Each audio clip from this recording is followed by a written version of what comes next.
kadon veltri Turo ang atanay kavadu Chung tiang kazari katokanga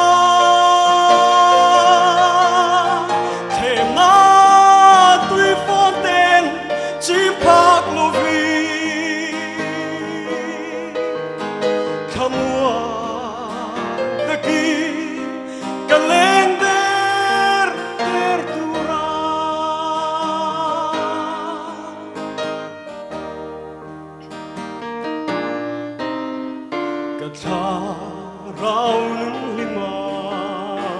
alo lai chua mangai duan tam chial se rual nilo ma se sual tim singa chavin karu hiya kadon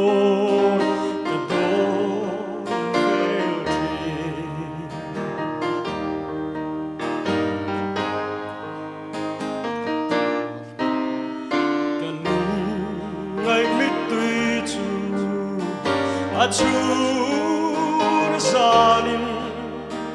kabia nga ia lirego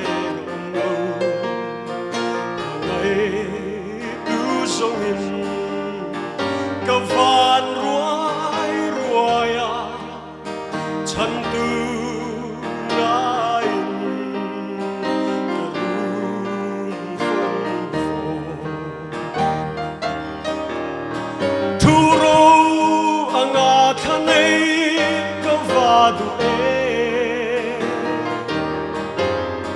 Chung tiang kazari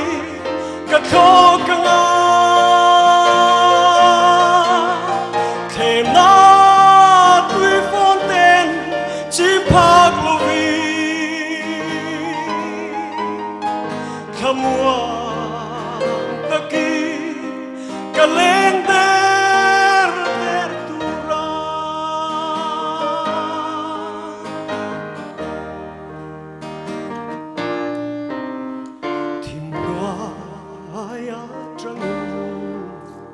Lalpa chu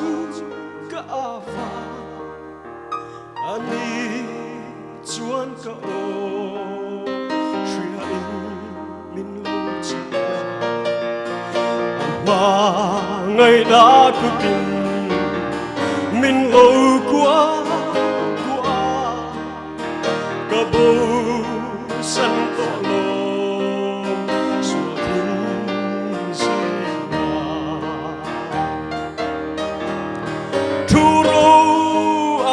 kain kakokanga muang at kazari galenganga kema tui fonten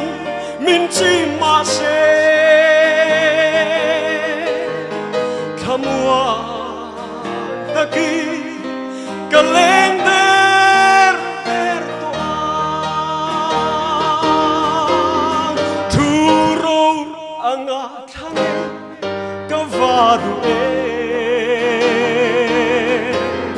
Chung tiang kazari kakokanga Kema tui fonten chimpak lovi Kamua